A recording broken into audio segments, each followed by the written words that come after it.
जय हिंद दोस्तों, वेलकम है आपको ज्वाइन आर्मी यूट्यूब चैनल पे। जैसा कि आपको पता है, हमारे इस चैनल पे जो कि ज्वाइन आर्मी यूट्यूब चैनल पे आर्मी नर्सिंग असिस्टेंट या फिर कोई भी इंडियन आर्मी की ट्रेड हो, चाहे वो जीडी हो, अग्निवीर, क्लर्क, ट्रेड्समैन या फिर हो वेटनरी, सारे ट्रेडों को यहाँ पे एक समांतर लेकर यहाँ पे एक विधिवत तैयारी कराई जाती है, जो कि आपको प्रीवियस ईयर क्वेश्चन भी मिलेंगे और मॉडल क्वेश्चन भी मिलेंगे। तो इस चैनल पे जल्दी से जुड़ जाएं ताकि आप सबको एक सहूलियत मिल सके, आपकी प्रिपरेशन में एक बूस्ट मिल सके, ताकि आपकी आने वाली तैयारी एक अच्छी और एक लकी साबित हो सके, ताकि आपको सिलेक्शन मिल सके। तो बिना देर किए चलते हैं, क्वेश्चन को स्टार्ट करेंगे और देखेंगे कि आर्मी नर्सिंग असिस्टेंट का रियल क्वेश्चन कैसे आते हैं और किस बेस पे हम लोग सॉल्व करेंगे। तो चलते हैं नेक्स्ट। तो जैसा कि आप देख सकते हैं, ये इंडियन आर्मी नर्सिंग असिस्टेंट का सारे मॉडल क्वेश्चन पेपर है, जिसमें आप इसकी अगर बेस पे तैयारी कर रहे हो तो आपकी सिलेक्शन होने में दो राय नहीं है। और इससे रिलेटेड क्वेश्चन जैसे कि कोस्का में साइटोसोल क्या है, तो इसके रिलेटेड क्वेश्चन जितने भी बनते हैं उसको मैं बारीकी से कवर करूंगा, और जो कि इंडियन आर्मी एग्जाम में पूछे जाते हैं। तो बिना लेट किए स्टार्ट करते हैं क्वेश्चन को सोल्व करना। तो जैसे फर्स्ट क्वेश्चन है साइटोसोलिज, मतलब कोस्का में साइटोसोल क्या है। तो कोस्का में साइटोसोल क्या है, जो कि एक तरल माध्यम है, एक फ्लूइड मैट्रिक्स है जिसे बोलते हैं साइटोसोल। ठीक है, तो ये फर्स्ट क्वेश्चन। इससे रिलेटेड और क्या क्वेश्चन आ सकते हैं कि साइटोसोल मुख्य रूप में पाया जाता है, किस रूप में पाया जाता है, तो एक एंजाइम्स रूप में पाया जाता है।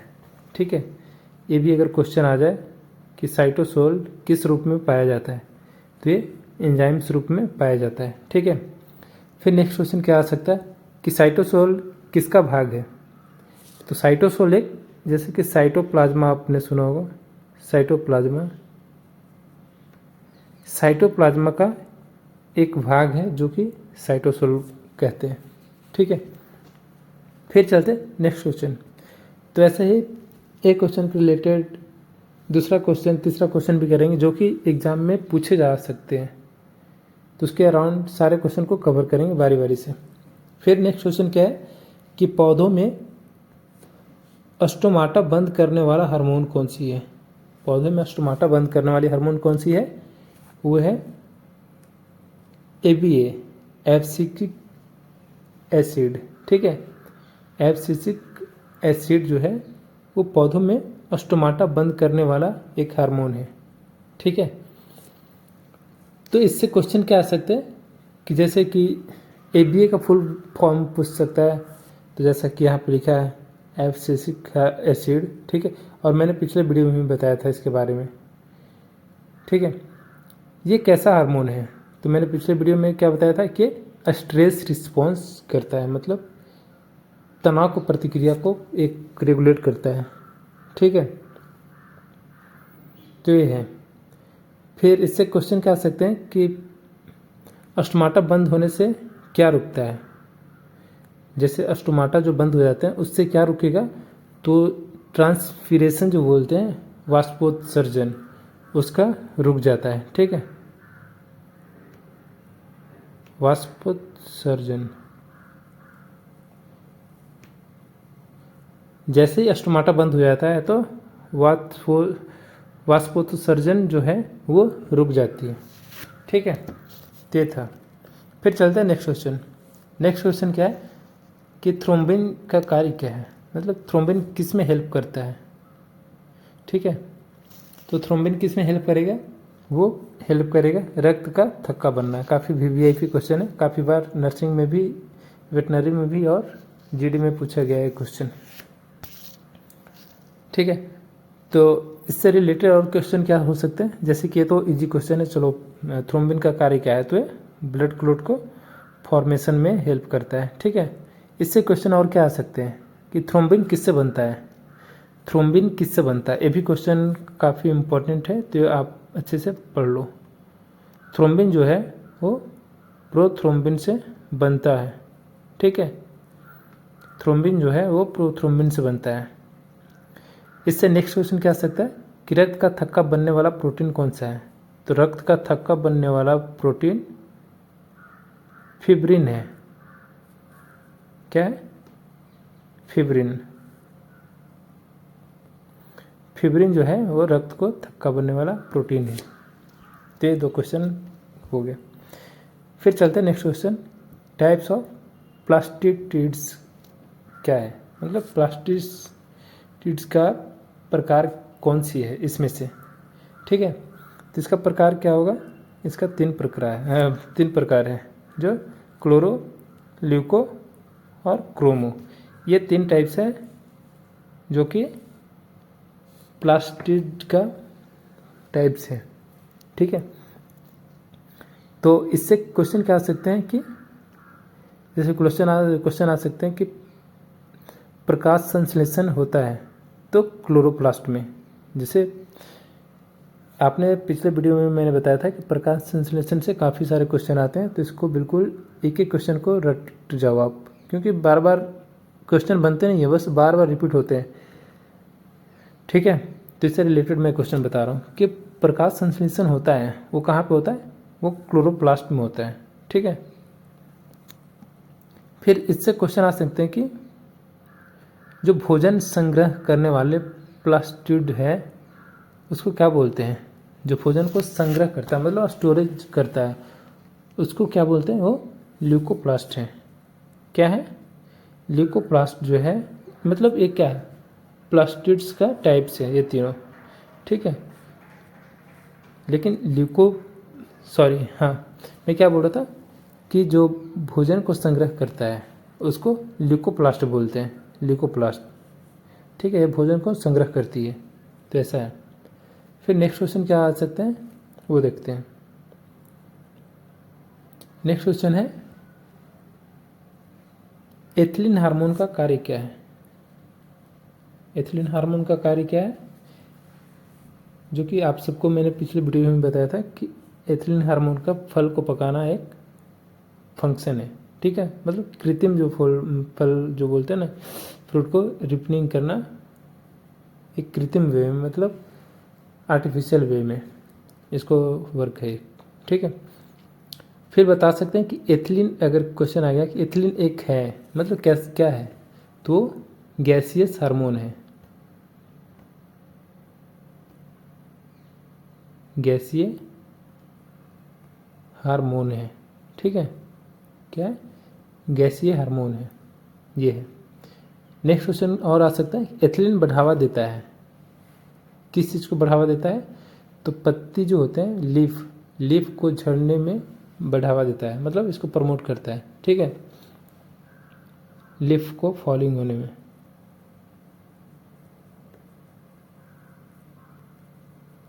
ठीक है। तो ये है।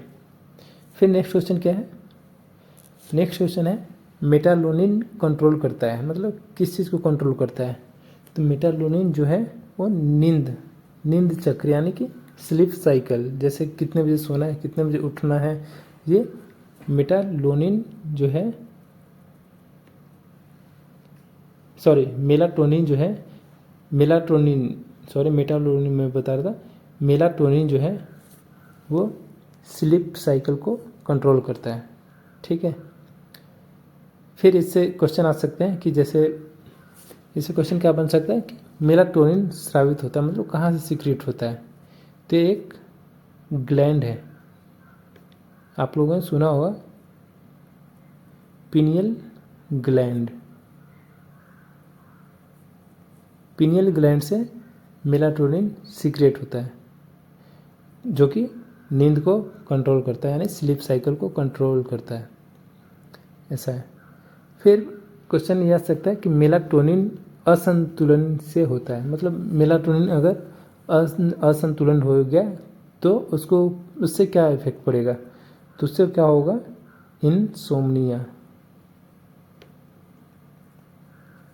इनसोमनिया मतलब क्या होता है, मतलब लैक ऑफ स्लीप, यानी कि अनिद्रा, नींद नहीं आती है, ठीक है, अनिद्रा।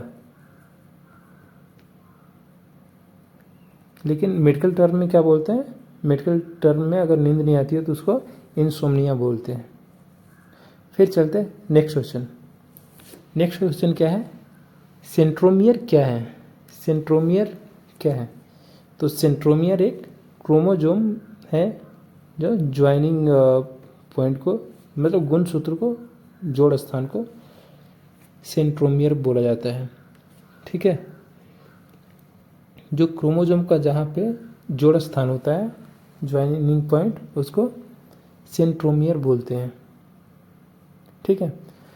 फिर क्वेश्चन ये आ सकता है कि सेंट्रोमियर जो है वो दिखाई देता है, कब दिखाई देता है, तो जब सेल डिवीजन होता है, सेल डिवीजन होता है, ठीक है, कोशिका का विभाजन होता है, उस टाइम सेंट्रोमियर दिखाई देगा, ठीक है। इसी से रिलेटेड एक क्वेश्चन है कि हाँ, सॉरी, उस को मैंने पहले बता दिया था, पिछले वीडियो में मैंने बताया था इसके बारे में, ठीक है, अच्छे से, तो आप जाकर फिर से देख लेना, ठीक है। फिर हाँ, एक क्वेश्चन और था कि सेंट्रोमियर जो है वो किसको जोड़ता है, तो जैसे कि सेंट्रोमियर जो है उसको जैसे जोड़ता है, गुणसूत्र का स्थान को जोड़ता है, ठीक है, तो उसको एक और लैंग्वेज में बोलते हैं क्रोमैटिड्स। क्या, क्रोमैटिड्स, जो स्थान को जोड़ता है उसको क्रोमैटिड्स बोलते हैं, ठीक है, तो आप अच्छे से ध्यान में रखना। फिर नेक्स्ट क्वेश्चन क्या है कि कैम्बियम ऊतक का कार्य क्या है, मतलब कैम्बियम टिश्यू हेल्प इन किस में हेल्प करता है, ठीक है, तो इसका क्या आंसर क्या होगा, वो द्वितीयक वृद्धि, जो सेकेंडरी ग्रोथ है उसमें एक कैम्बियम टिश्यू को हेल्प होती है, हेल्प करता है, ये क्वेश्चन है।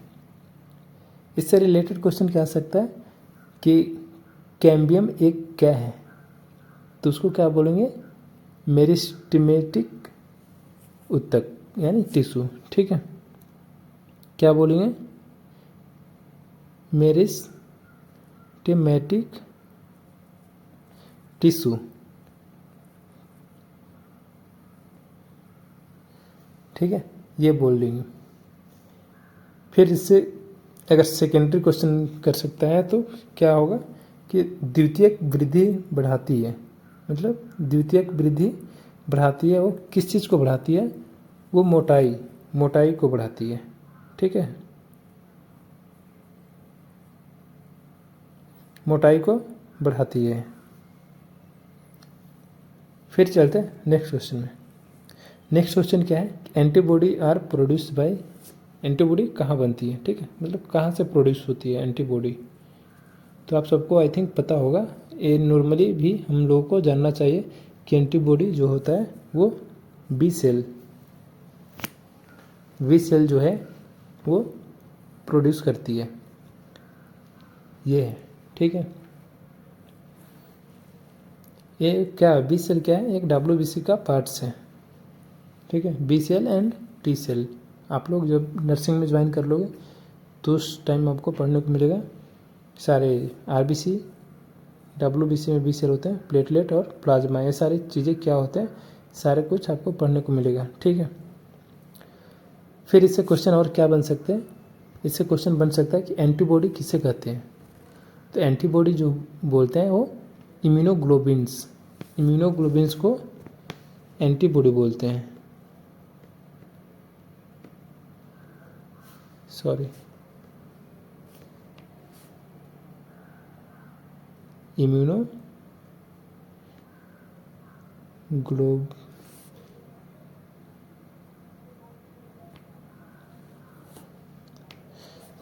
थोड़ी सी हैंड राइटिंग में दिक्कत हो रही, पेन सही से चल नहीं पा रहे।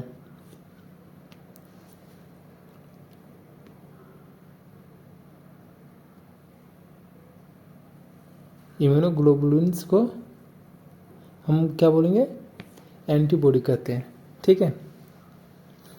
इससे क्वेश्चन आया, एक और आया था काफ़ी पहले नर्सिंग में एग्जाम में जो आई थी क्वेश्चन कि प्रतिरक्षा प्रदान करता है, कौन प्रतिरक्षा प्रदान करता है, मतलब WBC जो होती है वो प्रतिरक्षा प्रदान करती है। ठीक है, ये काफ़ी क्वेश्चन आती है कि प्रतिरक्षा जो है इम्यूनिटी कौन सी प्रोवाइड करती है, वो WBC करती है। मैंने पिछले क्वेश्चन में बताया भी था कि WBC का रेंज क्या है, वो 4000 से 11,000 पर mm², ये इसका नॉर्मल रेंज है। ठीक है, फिर चलते हैं नेक्स्ट क्वेश्चन। नेक्स्ट क्वेश्चन क्या है कि माइक्रो बॉडी में शामिल होता है, माइक्रो बॉडी में कौन सी चीज़ें शामिल होती है। तो माइक्रो बॉडी में पेरोक्सिसोम जो होती है वो शामिल होती है माइक्रो बॉडी में। ठीक है, तो ये याद रखना कि माइक्रो बॉडी में शामिल होती है वो पेरोक्सिसोम शामिल होती है। और फिर इससे रिलेटेड क्वेश्चन क्या बन सकते हैं कि जैसे पेरोक्सिसोम मदद करता है, ये किस चीज़ में मदद करता है। ठीक है, तो ये डिटॉक्सिफिकेशन, विष हरण, मतलब जो विष को हरण करता है। ठीक है, उसको इंग्लिश में क्या बोलते हैं, डिटॉक्सिफिकेशन। ठीक है, विष को हरण करता है। हमारे बॉडी में खाना के थ्रू अगर कोई ऐसे पॉइजनस सब्सटेंस आते हैं तो उसको क्या करता है, डिटॉक्सिफाई करता है, मतलब विष को हरण कर लेता है।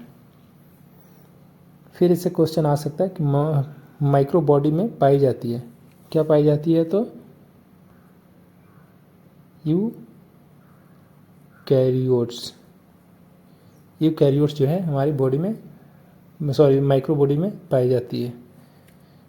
तो ये थी। फिर चलते हैं नेक्स्ट क्वेश्चन की ओर। नेक्स्ट क्वेश्चन क्या है, लेंटिसेल का कार्य क्या है, फंक्शन ऑफ लेंटिसेल। तो लेंटिसेल का क्या काम है, गैसों का आदान प्रदान जो करता है वो लेंटिसेल ही करता है। ठीक है, गैसियस एक्सचेंज, तो ये काम है लेंटिसेल का। फिर क्वेश्चन आ सकता है कि लेंटिसेल में पाए जाते हैं, क्या पाए जाते हैं, तो वुडी स्टेम पाए जाते हैं, वुडी स्टेम। ठीक है, वुडी स्टेम पाए जाते हैं और लेंटिसेल में पाए जाते हैं। अगर क्वेश्चन आ सकता है कि लेंटिसेल किसकी जगह पे कार्य करता है, तो लेंटिसेल स्टोमाटा जो होते हैं, जो रंध्र बोलते हैं, हिंदी में क्या बोलते हैं, रंध्र। ठीक है, इंग्लिश में क्या बोलेंगे, स्टोमाटा, स्टोमाटा। ठीक है, तो ये जो लेंटिसेल है वो, सॉरी हाँ, लेंटिसेल किसकी जगह कार्य करता है, तो स्टोमाटा की जगह कार्य करता है। ठीक है, ये क्वेश्चन है। आई होप सभी लोगों ने आप नोट कर रहे हैं अच्छी तरह से, क्योंकि ये काफ़ी वीवीआईपी क्वेश्चन है, आपके एग्जाम में बार बार रिपीटेड होते रहते हैं, इसलिए मैंने आपके लिए एक 50 क्वेश्चन का सेट लेकर आया हूँ। फिर नेक्स्ट क्वेश्चन क्या है कि काइलोमाइक्रोन ले जाते हैं, मतलब काइलोमाइक्रोन जो है वो क्या चीज़ को ट्रांसपोर्टेशन करता है। तो काइलोमाइक्रोन वैसे नॉर्मली भी आपको जानना चाहिए कि फैट्स को जो होता है, जो हमारे बॉडी में, हमारे ब्लड्स में जो फैट्स होते हैं, तो उसको ट्रांसपोर्ट करता है, ताकि जो भी हमारे जो हार्ट डिजीज होते हैं, जो कभी कभी हार्ट अटैक आ जाते हैं, तो ये क्यों हो जाता है, ब्लड वेसल्स जो होता है वो नैरो हो जाता है। ठीक है, तो नैरो होने के कारण क्या, अगर काइलोमाइक्रोन हमारे बॉडी में सही क्वांटिटी में है तो वो क्या करता है, फैट जो डिपॉजिट होते हैं हमारे ब्लड वेसल्स में, उसको क्या ट्रांसपोर्ट करता है। ठीक है, फैट डिपॉजिट को ट्रांसपोर्ट करता है। ठीक है, कौन करता है, वो काइलोमाइक्रोन करते हैं। तो काइलोमाइक्रोन भी एक ब्लड टेस्ट है जिसमें हम लोग देखते हैं, कभी किसी पेशेंट को हार्ट अटैक आने वाला है तो उसमें देखते हैं कि काइलोमाइक्रोन कहीं कम तो नहीं हो रहा है, क्योंकि काइलोमाइक्रोन क्या है, ट्रांसपोर्ट करता है वो फैट का। ठीक है, तो फैट डिपॉजिट होने से ये रुकता है। फिर इससे क्वेश्चन ये आ सकते हैं कि काइलोमाइक्रोन कहाँ बनते हैं, तो ये काइलोमाइक्रोन इंटेस्टाइन में बनते हैं। इंटेस्टाइन,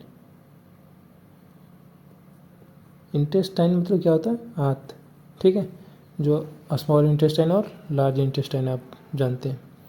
तो ये काइलोमाइक्रोन भी वहीं पे बनते हैं इंटेस्टाइन में। फिर इससे क्वेश्चन आ सकते हैं नेक्स्ट कि काइलोमाइक्रोन प्रवेश करते हैं, कहाँ प्रवेश करते हैं? तो लिम्फ में प्रवेश करते हैं। ठीक है, तो ये थे 2 क्वेश्चन। फिर इससे रिलेटेड फिर चलते हैं। एक्टिन का कार्य क्या है?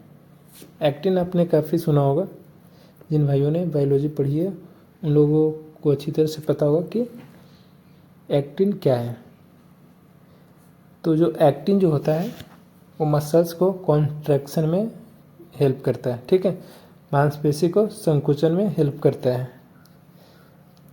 ठीक है, इसको मायोसिन भी बोलते हैं।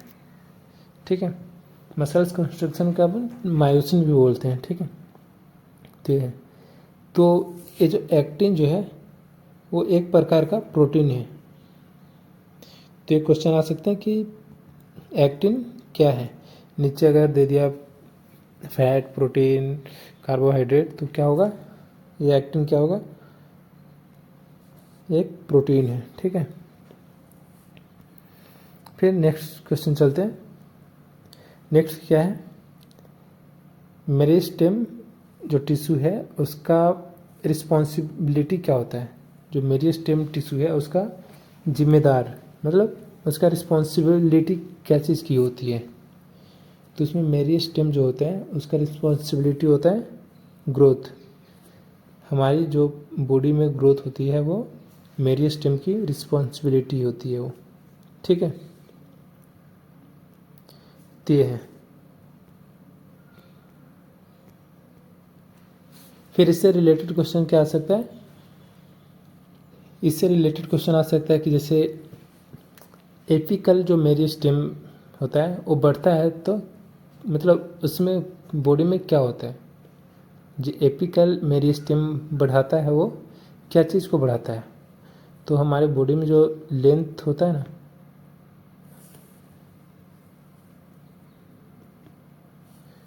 सॉरी, हमारी बॉडी में जो लेंथ होता है,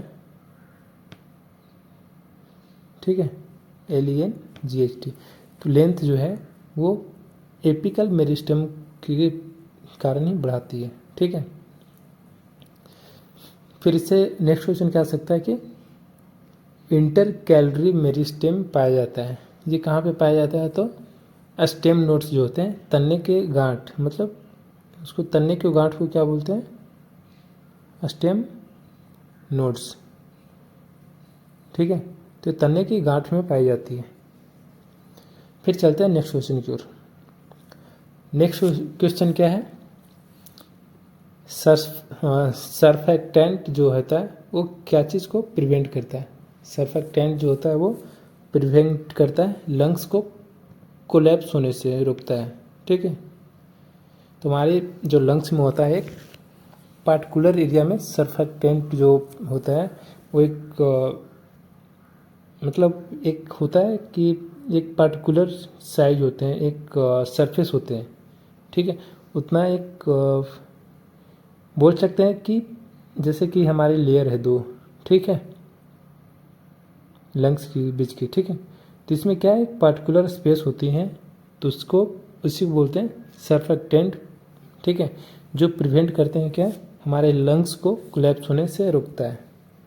तो ये क्वेश्चन कैसे आ सकते हैं? क्वेश्चन ये आएंगे,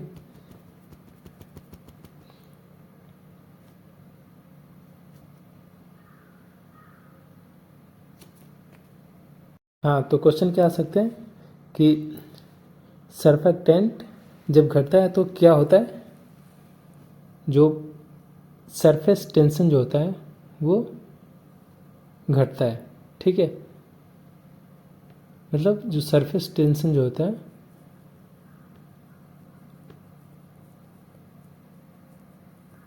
सरफेस टेंशन जो घटता है। ठीक है, इससे एक और क्वेश्चन आ सकता है कि सर्फेक्टेंट जो होता है वो कहाँ से सीक्रेट होता है? तो एल्वोलाई जो होता है, एल्वोलाई, लंग्स का एल्वोलाई सेल, वहाँ से ये सीक्रेट होता है।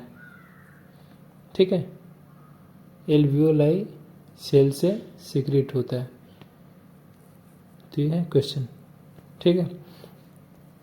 फिर नेक्स्ट क्वेश्चन क्या है कि क्लोरीन का चिन्ह क्या है। तो आप सबको पता होगा कि क्लोरीन का चिन्ह क्या होता है, ठीक है। फिर इससे एक क्वेश्चन क्या आ सकता है, ये तो इजी क्वेश्चन है, आप सॉल्व कर सकते हो, लेकिन अगर इससे क्वेश्चन कर सकता है कि जो क्लोरीन होता है वो किस ग्रुप से बिलोंग करते हैं। जैसे कि आपने जो चार्ट पढ़ा होगा उसमें बताया था कि जो क्लोरीन है वो किस ग्रुप से बिलोंग करते हैं। तो हेलोजन, जो हेलोजन ग्रुप होता है, हेलोजन ग्रुप से ही क्लोरीन बिलोंग करता है, ठीक है। तो ये है। फिर इससे नेक्स्ट क्वेश्चन क्या आ सकता है कि क्लोरीन का एटॉमिक नंबर कितना होता है। क्लोरीन का एटॉमिक नंबर क्या होता है, वो 17 होता है। सबको पता है आपको कि क्लोरीन का एटॉमिक नंबर 17 होता है। तो नेक्स्ट क्वेश्चन क्या है कि कार्बन डाइऑक्साइड का सूत्र क्या है। तो आप सबको पता होगा कि कार्बन डाइऑक्साइड का सूत्र क्या है, ठीक है। अगर इससे क्वेश्चन क्या आ सकता है कि जो चूने के पानी को दूधिया बनाता है उसमें कौन सा गैस रिस्पॉन्सिबल है। तो इसमें आप बता सकते हैं कि जैसे कि चूने के जो पानी को जो दूधिया बनाता है, वाइटिस बनाता है, उसमें CO2 गैस रिस्पॉन्सिबल है, ठीक है। ये आप इजी में मत ले, ये लग रहा हो कोई फास्ट क्वेश्चन, लेकिन ये है नहीं, काफ़ी बार क्वेश्चन पूछा गया इसलिए मैं बता रहा हूँ, ठीक है। जो भी इसके रिलेटेड क्वेश्चन बताता हूँ वो कहीं ना कहीं पूछा गया है या फिर काफ़ी इंपॉर्टेंट क्वेश्चन है, तभी मैं उसको जिक्र करता हूँ, ठीक है। फिर ये हो गया क्वेश्चन, ठीक है। इससे क्वेश्चन ये मतलब आ नहीं सकते, लेकिन आप एक याद रखना कि जो CO2 जो है वो अम्लीय ऑक्साइड है, ठीक है। CO2 है एक अम्लीय ऑक्साइड है, एसिडिक ऑक्साइड, ठीक है, एसिडिक ऑक्साइड है, ठीक है। तो याद आप रखना।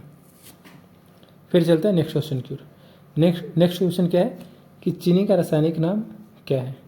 चीनी का रासायनिक नाम क्या है, सुक्रोज, ठीक है। तो सुक्रोज जो है वो चीनी का रासायनिक नाम है। अगर इसका फॉर्मूला पूछ दिया तो फॉर्मूला क्या होता है, चीनी का है, चीनी का अगर फॉर्मूला पूछ दिया तो चीनी का फॉर्मूला होता है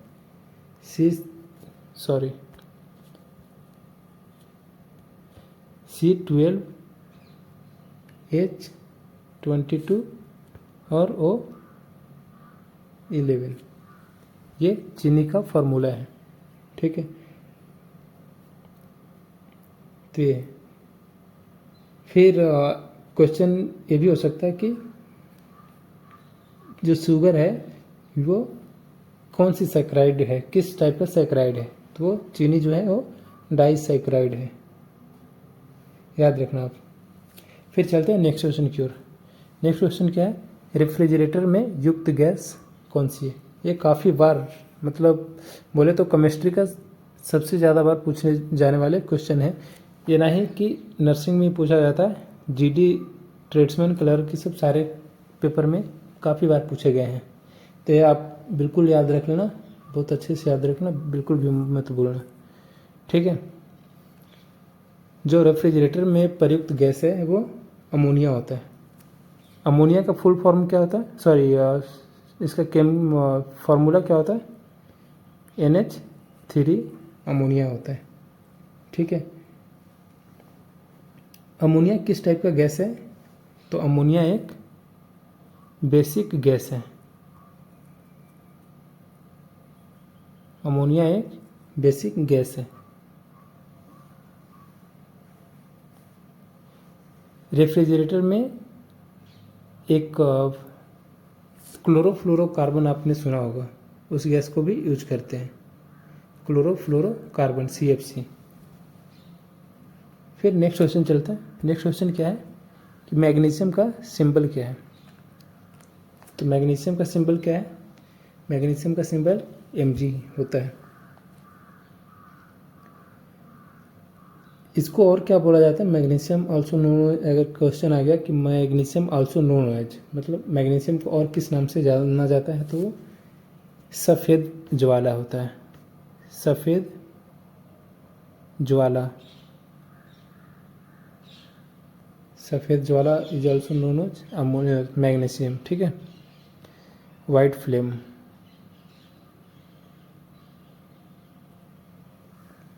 ये है।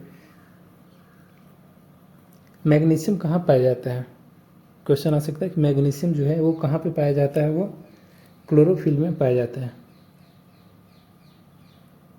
क्लोरोफिल्स में पाया जाता है।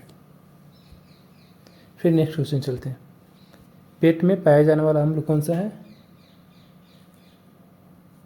हाइड्रोक्लोरिक अम्ल, जो पेट में पाया जाता है। मैंने पिछले वीडियो में बताया था कि पेट में HCl का काम क्या है, हाइड्रोक्लोरिक अम्ल का काम क्या है, जो हमारे खाना के थ्रू जो बैक्टीरिया जाते हैं, जो बैक्टीरिया पैरासाइट्स जाते हैं, उसको जो HCl जो होता है वो मार देता है। क्यों? क्योंकि जो HCl कितनी एसिडिक होती है, उसका जो pH लेवल है वो बैक्टीरिया और जो पैरासाइट्स होते हैं भोजन में अगर प्रेजेंट हैं तो टॉलरेंट नहीं कर पाते हैं, और जिसके कारण वो बैक्टीरिया किल हो जाते हैं।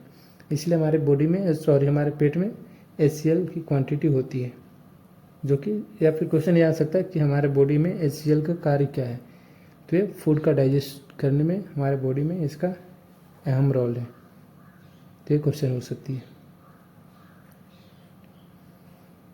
फिर एक्सेस जो HCl जो होंगे उससे क्या होगा, हमारे बॉडी में अगर HCl का मात्रा में ज़्यादा होने लगी तो उससे क्या होगा, हमारी एसिडिटी जो होता है वो हमारे बॉडी में होने लगेगी, जिससे हमारी पेट का जो लेयर होते हैं उसमें बर्निंग होते हैं, बर्निंग सेंसेशन, जिसको अल्सर बोलते हैं। तो ये क्वेश्चन आ सकते हैं। नेक्स्ट क्वेश्चन क्या है, क्विक लाइम का सूत्र क्या है। क्विक लाइम का सूत्र क्या है, CaO। मैंने पिछले क्वेश्चन में भी, पिछले वीडियो में भी बताया था, क्विक लाइम के बारे में काफ़ी अच्छे से बताया था। तो जिन भाइयों ने पिछले वाले वीडियो नहीं देखा, प्लीज़ जाकर देख ले। जो प्रीवियस ईयर का क्वेश्चन मैंने बताया हूँ, आर्मी नर्सिंग असिस्टेंट का प्रीवियस ईयर क्वेश्चन। ठीक है। फिर क्वेश्चन क्या आ सकते हैं इससे कि quick lime react with water, मतलब ये जो है किससे रिएक्ट करता है, तो बता सकते हैं कि जल से रिएक्शन करता है। ठीक है।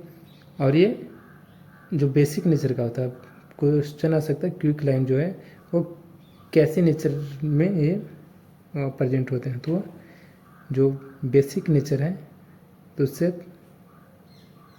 उस नेचर में ज़्यादा ये प्रेजेंट होते हैं। फिर नेक्स्ट क्वेश्चन चलते हैं। खाने के डिब्बे में प्रयुक्त धातु कौन सा होता है, तो खाने के डब्बे में प्रयुक्त धातु कौन सा होता है, वो टीन है। टीन है जो खाने के डब्बों में प्रयुक्त धातु है। इससे क्वेश्चन क्या आ सकते हैं कि टीन ही क्यों, खाने के डब्बा में प्रयुक्त टीन ही क्यों लेते हैं। कभी आपने सोचा कि हमारे खाने के डब्बों में टीन का प्रयोग क्यों करते हैं, तो ये जो टीन है वो प्रिवेंट करते हैं रस्टिंग से, यानी जंग लगाने से बचाता है। ठीक है। और टिन की कोटिंग जो होता है बर्तन पे, उसको टिनिंग बोलते हैं, TINNING,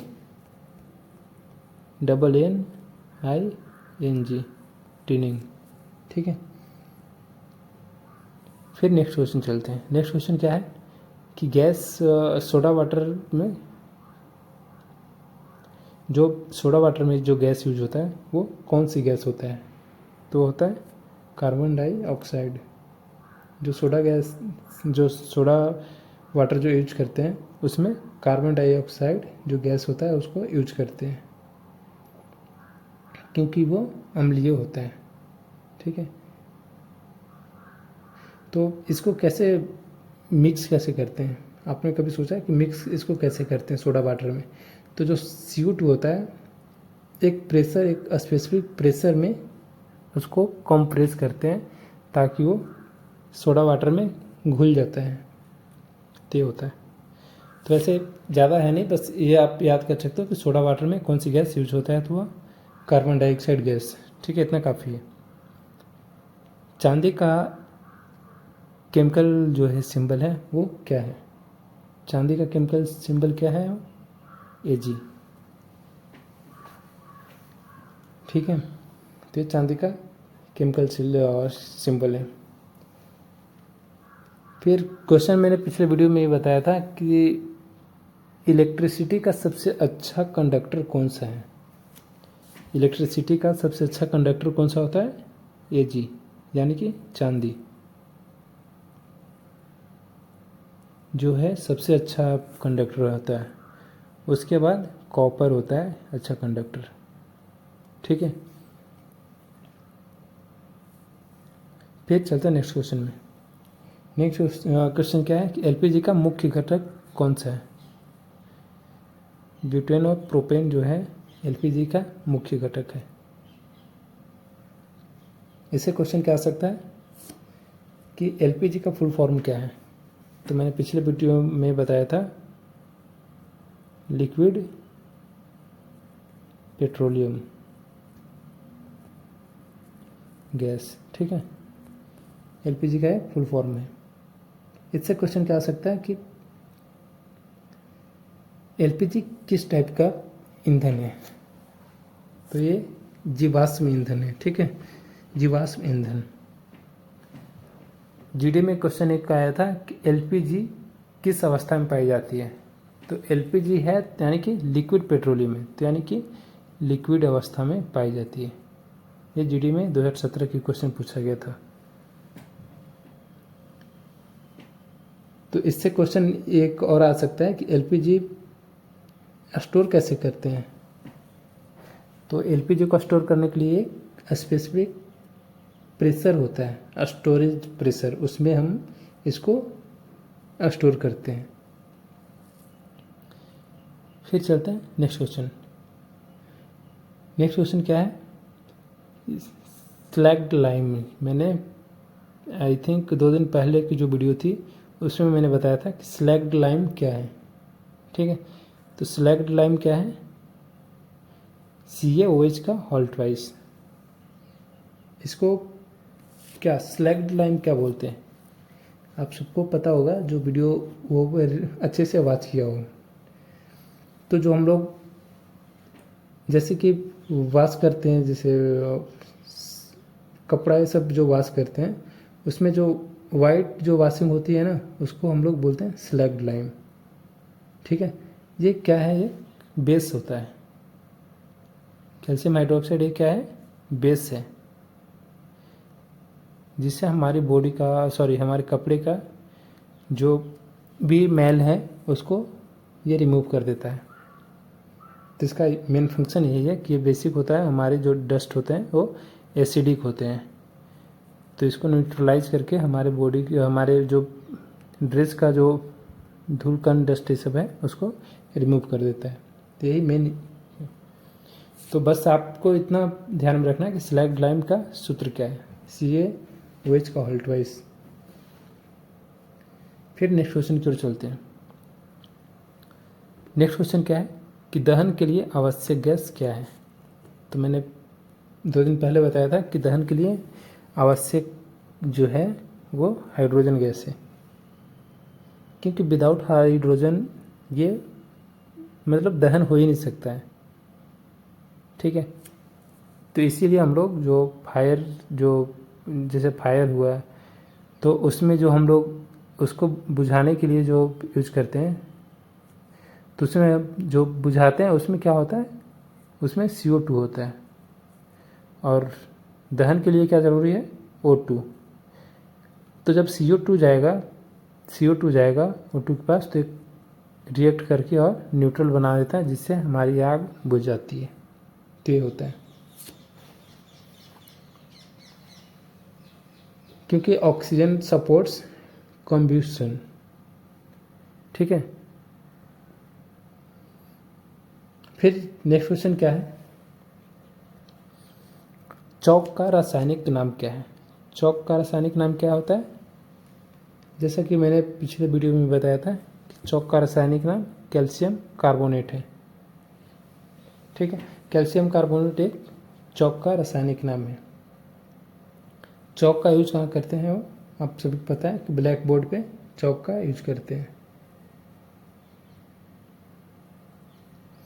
फिर इससे क्वेश्चन आ सकता है कि ये कहाँ पे पाए जाते हैं। कैल्शियम कार्बोनेट जो होते हैं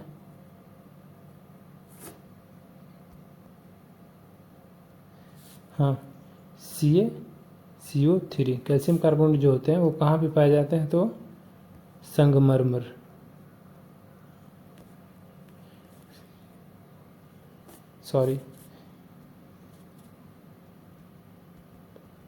कहाँ पे पाए जाते हैं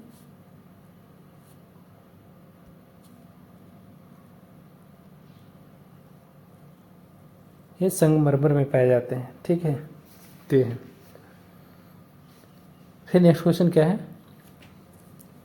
नेक्स्ट क्वेश्चन क्या है कि थर्मामीटर में प्रयुक्त धातु क्या है वो पारा है।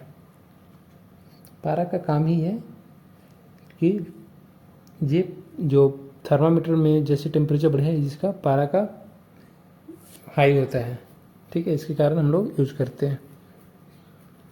और ये मैंने क्वेश्चन एक बताया था पिछले कि जो है वह रूम टेम्परेचर में भी लिक्विड में पाया जाता है वो पारा होता है। इससे क्वेश्चन क्या आ सकता है कि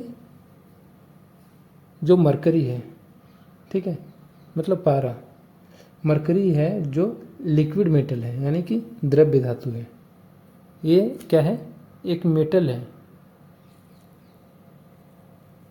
इसलिए मैंने पिछले वीडियो में बताया था कि वो कौन सा धातु है जो द्रव अवस्था में पाया जाता है लिक्विड अवस्था में पाया जाता है।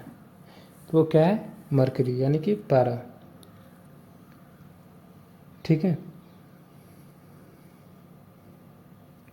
फिर चलते हैं नेक्स्ट क्वेश्चन।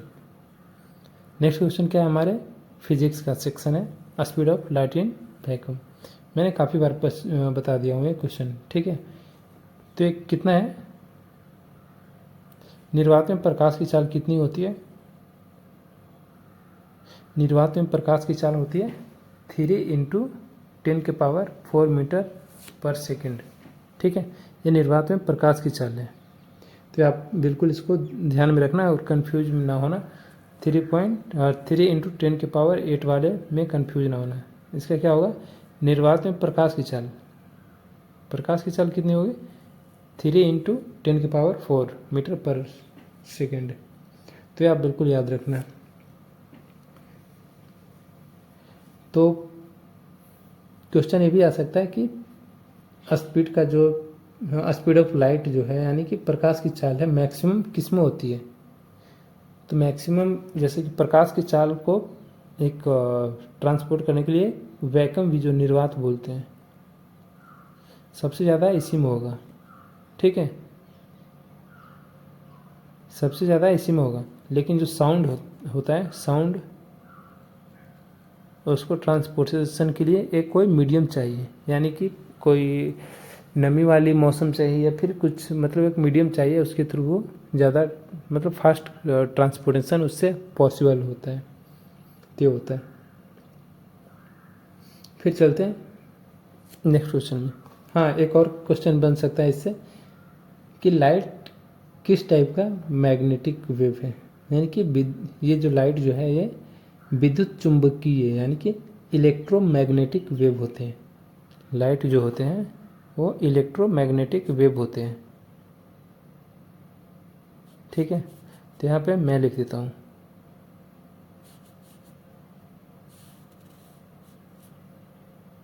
लाइट जो है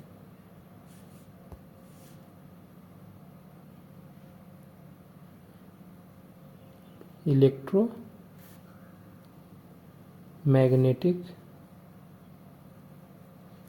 वेव। ठीक है लाइट एक इलेक्ट्रोमैग्नेटिक वेव होता है। फिर चलते हैं नेक्स्ट क्वेश्चन की ओर कि sound can not travel in किस में। हाँ मैंने अभी बताया ना कि जैसे लाइट को ट्रेवल करने के लिए एक वैक्यूम में भी कर लेगा लेकिन sound can not travel in क्या निर्वात। ठीक है। तो मैंने पहले ही बताया कि साउंड को एक ट्रांसपोर्टेशन के लिए द्रव्य, गैस या ठोस, ये तीनों में से कोई एक मीडियम चाहिए, लेकिन ये वैक्यूम में ट्रांसपोर्ट नहीं हो सकती है, ठीक है, नहीं चल सकती है ध्वनि। तो ये है, तो ये कौन सा यंत्र है? एक साउंड इज मैकेनिकल वेव, यानी कि यांत्रिक तरंग होते हैं साउंड।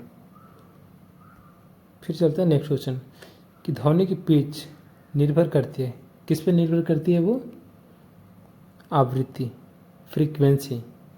ध्वनि की जो पिच होती है वो फ्रीक्वेंसी पे, हाँ, फ्रीक्वेंसी पे डिपेंड करती है, ठीक है। यानी कि high pitch equal to high frequency, मतलब हाई पिच रहेगा, जो पिच होगा वो हाई रहेगा तो फ्रीक्वेंसी यानी कि आवृत्ति भी हाई होगी, ठीक है। तो याद रखना आप। फिर से नेक्स्ट क्वेश्चन क्या आ सकता है कि जो पिच होते हैं, किसी लड़का और लड़की की आवाज़ में मोटा और पतलापन कैसे आता है? वो पिच जो होता है, पिच के अकॉर्डिंग ही मोटा और पतलापन होता है। फिर चलते हैं नेक्स्ट क्वेश्चन, रेडियो धर्मिता का एसआई मात्रक, रेडियो एक्टिविटी का एसआई मात्रक क्या है? आप सबको पता होना चाहिए कि रेडियो धर्मिता का एसआई मात्रक बैक्यूरेल, ठीक है। इसको हिंदी में क्या बोलते हैं? बैक्यूरेल, बैक्यूरेल, ठीक है। तो ये रेडियो धर्मिता का एसआई मात्रक है। इससे रिलेटेड क्वेश्चन क्या आ सकता है कि SI unit of activity, SI unit of activity is equal to what, यानी कि एसआई यूनिट का एक्टिविटी जो है उसको किस में मापा जाता है? तो बैक्यूरेल में मापा जाता है। तो ये जो रेडियो एक्टिविटी जो है, रेडियो धर्मिता, इसका खोज किसने किया था? किसने डिस्कवर किया था इसको? इसका खोज ही किया था बेकरल ने। कौन किया था? बेकरल ने। इसीलिए इसका एसआई यूनिट के नाम खुद के नाम पे है, ठीक है। जो फाउंडर है उसके नाम पे इसका एसआई यूनिट है। फिर चलते हैं नेक्स्ट क्वेश्चन में, लेकिन मेन क्या आपको पढ़ना है कि रेडियो धर्मिता का एसआई मात्रक बेकरल है, ठीक है। ये काफ़ी इम्पोर्टेंट है। हाँ, ये भी काफ़ी इम्पोर्टेंट क्वेश्चन है कि इलेक्ट्रॉन का आवेश जो है, चार्ज ऑफ इलेक्ट्रॉन कैसा होता है? चार्ज ऑफ इलेक्ट्रॉन कैसा होता है? तो ऋणात्मक होता है। इलेक्ट्रॉन का आवेश कैसा होता है? ऋणात्मक होता है। और प्रोटॉन का पॉजिटिव होता है, यानी धनात्मक होता है। और न्यूट्रॉन का क्या होता है? उदासीन, यानी न्यूट्रल। तो ये आप बिल्कुल याद रखना, भूलना मत, ठीक है। फिर जीके का क्वेश्चन आ गया कि भारत का राष्ट्रीय जलीय जीव, सबको पता होगा, डॉल्फिन, ठीक है। Dolphin is the Indian national aquatic animal, ठीक है। यानी कि भारत का राष्ट्रीय जलीय जीव डॉल्फिन है। तो ये क्वेश्चन है, इसमें कोई डिस्कशन का कोई पॉइंट ही नहीं बनता है। नेक्स्ट क्वेश्चन क्या आ सकता है? सीबीआई का फुल फॉर्म, सीबीआई का फुल फॉर्म क्या है? सेंट्रल ब्यूरो ऑफ इन्वेस्टिगेशन, यानी कि 37 का ए, सेंट्रल ब्यूरो ऑफ इन्वेस्टिगेशन, ये सीबीआई का फुल फॉर्म है। इससे क्वेश्चन क्या आ सकता है? इससे क्वेश्चन आ सकता है कि सीबीआई कम्स अंडर, मतलब किसके अंडर आता है, किस गवर्नमेंट के अंडर? तो ये सेंट्रल गवर्नमेंट के अंदर आता है, यानी भारत सरकार, ठीक है, सेंट्रल गवर्नमेंट के अंदर आता है। क्वेश्चन ये आ सकता है कि इसका जो हेड क्वार्टर है कहाँ पे है? तो हेड क्वार्टर इसका कहाँ पे है? न्यू दिल्ली, न्यू दिल्ली इसका हेडक्वार्टर है। फिर नेक्स्ट क्वेश्चन देखते हैं। नेक्स्ट क्वेश्चन क्या है, भारत के प्रथम प्रधानमंत्री कौन है। इतने इजी क्वेश्चन आते हैं तो आप जान सकते हो कि कैसी परफॉर्मेंस होना चाहिए। तो मैं पहले भी बताया हूँ कि जीके और मैथ, फिजिक्स, रीजनिंग ये काफ़ी इजी क्वेश्चन आते हैं, जीडी के लेवल के आते हैं, लेकिन आपको मेन फोकस करना है केमिस्ट्री और बायोलॉजी पे। केमिस्ट्री और बायोलॉजी पे आपको मेन फोकस करना है जो नर्सिंग असिस्टेंट की तैयारी कर रहे हैं। तो हाँ, भारत के प्रथम प्रधानमंत्री कौन है, पंडित जवाहरलाल नेहरू।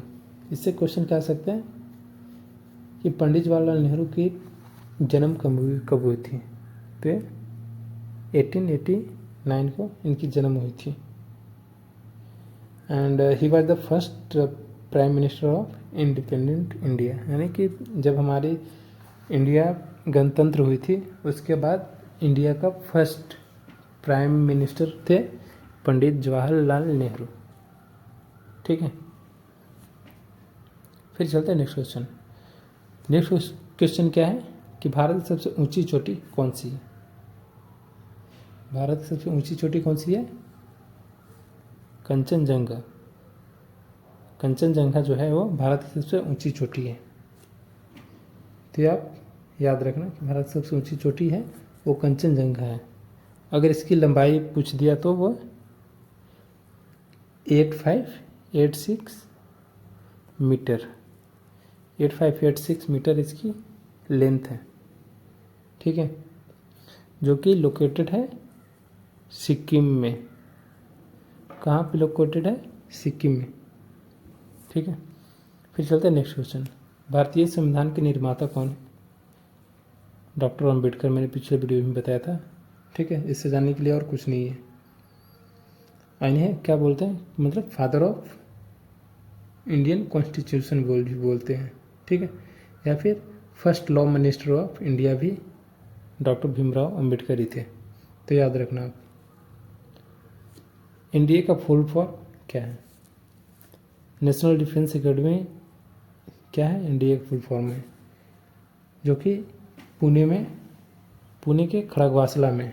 ठीक है, पुणे के खड़गवासला में लोकेटेड है।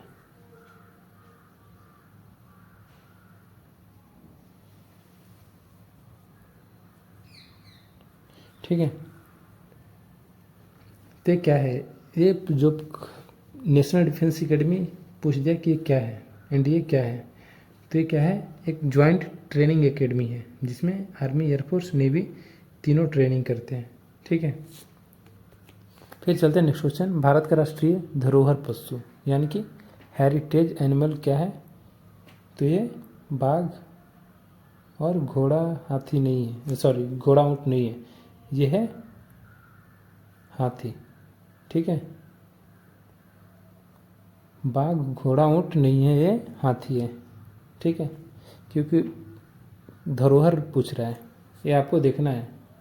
ठीक है, कोई मतलब भारत का राष्ट्रीय पशु जानकर इसमें बाघ और टाइगर, घोड़ा ऊँट इस समय टिक नहीं करना है, क्योंकि ये धरोहर पूछ रहा है। तो धरोहर में क्या होगा, हाथी जो है वो भारत का राष्ट्रीय हेरिटेज एनिमल है। तो ये क्वेश्चन है।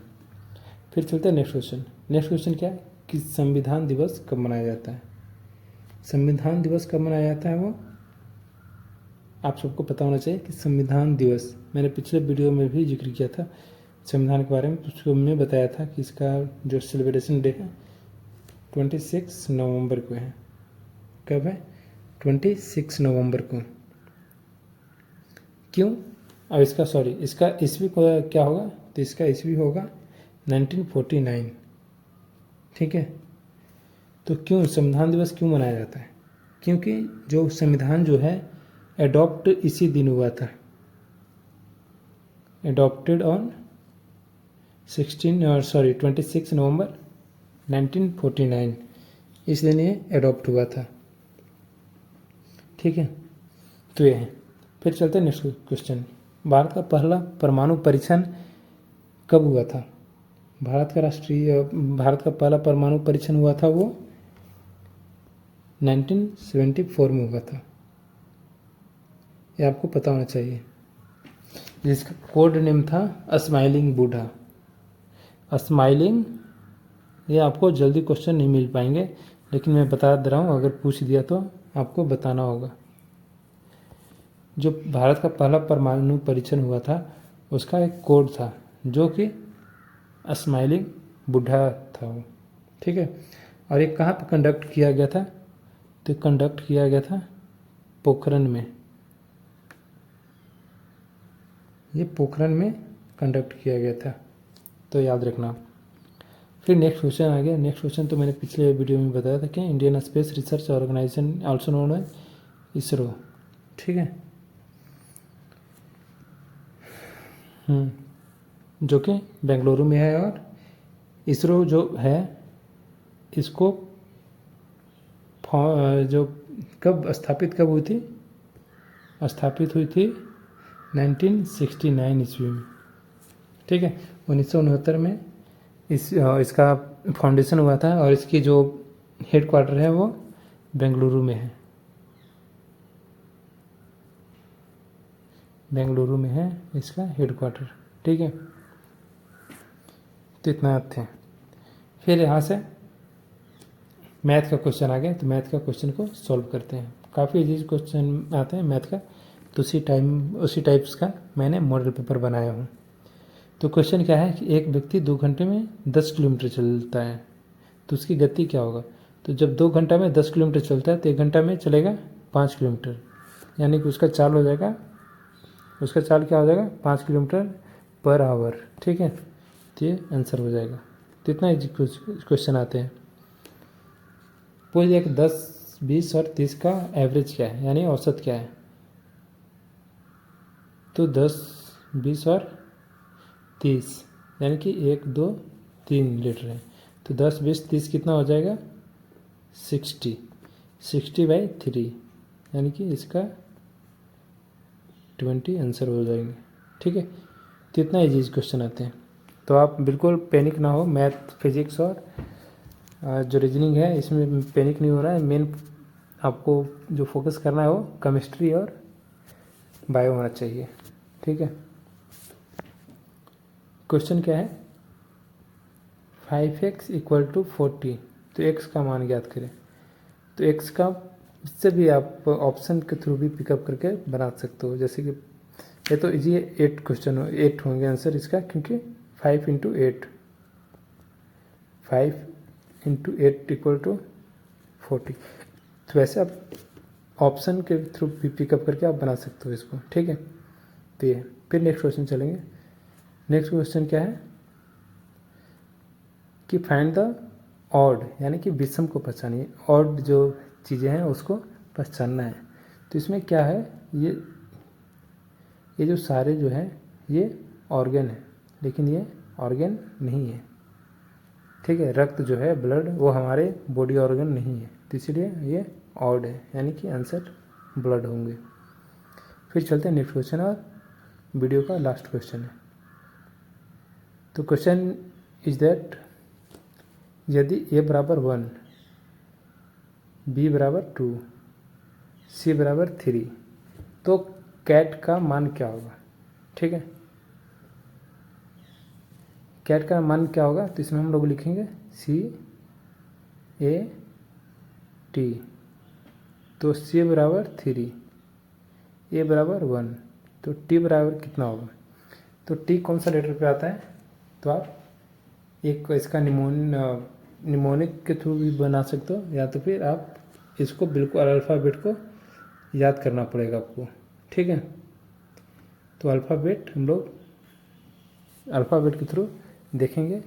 तो अल्फ़ाबेट में क्या होंगे? ये T जो है वो 18 नंबर पे आएंगे, ठीक है। तो 18 और 1 19, 19 और 3 22, तो इसका आंसर क्या हो जाएगा? 22 इज द आंसर, ठीक है। तो ऐसा है। तो ऐसे मैथ और रीजनिंग काफ़ी ईजी आता है।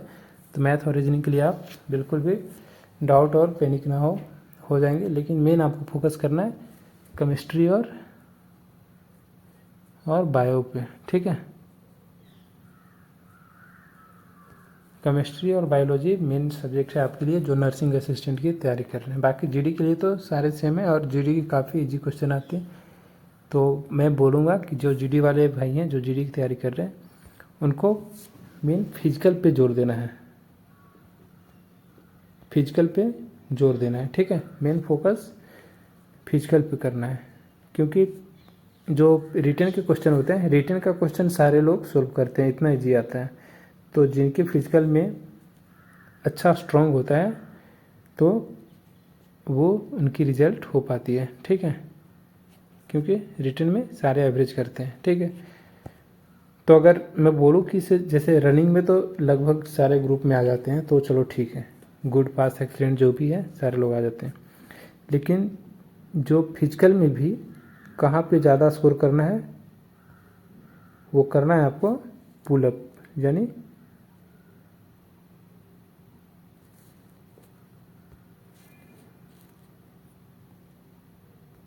जो पुलअप्स हैं वहाँ पे आपको अच्छा जोर देना है और 10 पुलअप करना ही है कम से कम, मतलब ज़्यादा तो 10 ही है, लेकिन 10 पुलअप आपको करना ही है, ठीक है।